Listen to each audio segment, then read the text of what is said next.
Alex Jones here with a breaking news report for Infowars.com.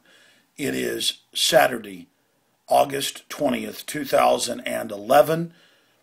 On your screen is the report posted at Infowars.com titled, Ron Paul, They're Setting the Stage for Violence in This Country. Continuing with the article, presidential candidate responds to question about detention camps for civil unrest.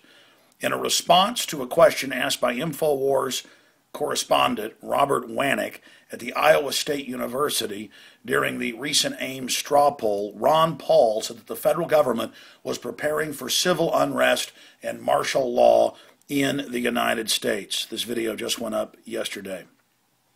Paul was asked for his opinion on whether H.R. 645, the National Emergency Center Establishment Act, could lead to Americans being incarcerated in detention camps during a time of martial law. You can watch the video of the above clip on the site. Yes, that's their goal.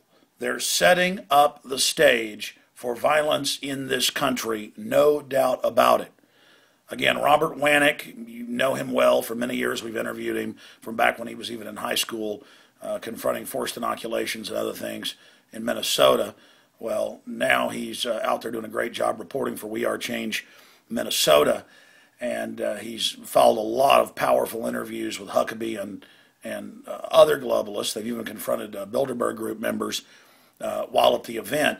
And he says to Ron Paul, are you concerned about the National Emergency Centers Act being a lead up to the incarceration of Americans in detention camps? Should we be concerned? And Paul says, yeah, that's their goal. They're setting up the stage for violence in this country, no doubt about it, responded Paul. So there is a candid response right there by Congressman Ron Paul on your screen right there. Now, in Paul Watson's article, boiling this down, he goes over the history of the Emergency Centers Act. Now, all the act did, introduced a few years ago, didn't pass, was attempt to legalize the fact that it's admitted that civil emergency centers have already been built. That's been in the Houston Chronicle, Wall Street Journal, at old military bases 4 times of civil unrest. And the government's tried to poo-poo this, make fun of it, deny it. But now more and more mainstream media is admitting it. They're saying, oh, yes, because of the financial collapse now, we are looking at this. No. They began, right around the time they got rid of the Glass-Steagall Act in the late 90s, to prepare for this. The British Ministry of Defense 4 years ago put out their report saying it was coming. They know that they're causing a physical depression in the economy and overlaying it with a currency devaluation, inflationary situation. So that's between a rock and a hard place, or a pincer attack, vice grips. And the real enabling power for this is in the presidential decision directives that Bush signed, that when different congressmen and people, remember 4 years ago, wanted to see copies of it, even the head of the Homeland Security Committee was told, you're not allowed to see the full synopsis. But even the cover sheet said that the president, for any emergency, including economic, can basically set Congress aside. Now they've taken a big step towards that with the Super Congress, 6 House, 6 Senate, and the president, a committee of 13. And in that system, they now originate the spending bills. And lo and behold, they're now doing what I predicted they would do. Wall Street's lobbying the daylights out of this Super Congress. And they're saying, oh, we may have to have more stimulus. We may have to have more banker bailouts.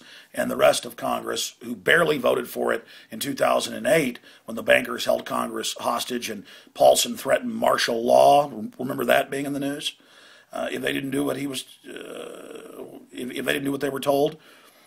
Same thing happened in Greece, same thing in Ireland. So they're getting us ready for just absolute austerity, raising the taxes, cutting the benefits, looting the pension funds, cutting the military pensions. That's now being announced. And going after political dissidents. And it is such a big deal to have Ron Paul, when he's asked this question, hey, should Americans be concerned about being put in FEMA camps and this National Emergency Centers Act, Ron Paul says, yes. and goes on to basically say Homeland Security is wanting to stage something or wanting to get violence going in this country. Quote, they're setting the stage for violence in this country. So please get this report out to everyone you know. This is very, very serious. It's in the IMF and World Bank documents that got leaked in 2002, that this is what they've done in third world country after third world country. And now they're getting ready to do it in the Western world. And here we are 9 years later, and exactly what the IMF and World Bank were internally talking about is now happening. They're imploding the euro and saying we'll now have a private corporate financial union that dictates to all the countries. And that's because the banksters have gotten their people in over every European Union nation, Canada, the US, Australia, New Zealand, and they're having the government sign on to the derivatives, thousands of trillions, it's 1.5 quadrillion conservatively, that we don't owe, but now the bankers are dictating to us because their operatives are in control of every facet of government. So this is a big deal to have Ron Paul talking about the fact they're setting the stage for violence in this country and agreeing that they will use that crisis to try to put Americans in FEMA camps. I'm glad that Ron Paul has talked about this. I've brought up the Emergency Centers Act before, and he said he was concerned about it, but he's never gone this far. So this is definitely a big deal. Don't forget Ron Paul's birthday money bomb is running today over at Ron Paul 2012. So be sure and get over there and support this great presidential candidate and statesman today. I'll be on the radio tomorrow, 4 to 6 p.m. with the Sunday Show. And, of course, back weekdays, 11 a.m. to 2 p.m. Central, covering this more. Please get this article out to everyone you know, along with the video clip. Good job, Robert Wanek, reporting for We Are Change, Minnesota.